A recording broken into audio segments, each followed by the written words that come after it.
మైక్రోప్లాస్టిక్‌లు మన ఆహారం, నీటిలో ఉన్నాయని మీకు తెలుసా? వీటిని పూర్తిగా నివారించడం కష్టమే.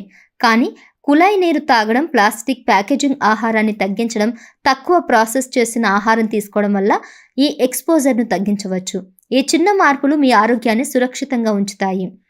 నీటిలో ఉంటాయనే విషయం కూడా మీకు సరిగ్గా తెలియదు. ఇవి చాలా చిన్న కణాలుగా ఉండి మన శరీరంలో చేరే అవకాశం ఉంది. కానీ కొన్ని చిన్న మార్పుల ద్వారా మైక్రోప్లాస్టిక్ల ప్రభావాన్ని తగ్గించవచ్చు. ప్లాస్టిక్ వినియోగాన్ని తగ్గించే మార్గాల ద్వారా మనం చాలా ఆరోగ్య ప్రయోజనాలను కలగవచ్చు. మైక్రోప్లాస్టిక్లు మనం తీసుకునే గాలి, నీరు, ఆహారంలోనే కాకుండా మన రక్తం, ఊపిరితిత్తులు, మెదడులో కూడా చేరుతాయని పరిశోధకులు కనుగొన్నారు. వీటిని పూర్తిగా నివారించడం అసాధ్యమైనప్పటికీ తీసుకునే మైక్రోప్లాస్టిక్ల పరిమాణాన్ని తగ్గించవచ్చు. దానివల్ల మనం వీటిని అరికట్టవచ్చు. వాషింగ్టన్ పోస్ట్ ప్రకారం బాటిల్ నీటిలో మైక్రోప్లాస్టిక్ల భారీ వనరులు ఉన్నాయని తేలింది. 1 లీటరు బాటిల్ నీటిలో 2,40,000 చిన్న ప్లాస్టిక్ ముక్కలు ఉంటాయని తేలింది. ఇవి కనబడనంత చిన్నవి.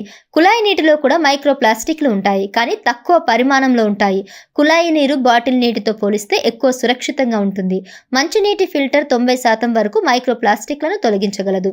కానీ ప్లాస్టిక్ పైపులు లేదా కంటైనర్లను వేడి చేయడం ద్వారా విషపూరిత రసాయనాలు విడుదలవుతాయని నిపుణులు హెచ్చరిస్తున్నారు.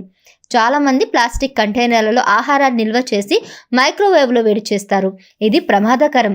ప్లాస్టిక్ వేడి చేయడం వల్ల మిలియన్ల కొద్ది మైక్రోప్లాస్టిక్ కణాలు ఆహారంలోకి చేరుతాయి.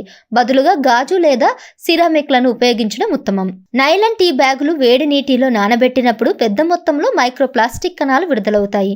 దీనివల్ల ప్రతి కప్పులో చిన్న ప్లాస్టిక్ ముక్కలు ఉంటాయి. కనుక టీ బ్యాగులకు బదులుగా లూజ్ లిప్ టీ వాడటం ఉత్తమం. మైక్రోప్లాస్టిక్లు ప్రతి చోట ఉన్నప్పటికీ తాజా ఆహారం తీసుకోవడం, గాజు కంటైనర్ను వాడటం, ఫిల్టర్ చేసిన నీరు తాగడం వంటి మార్పుల వల్ల ఎక్స్‌పోజర్‌ను తగ్గించడంలో సహాయపడతాయి.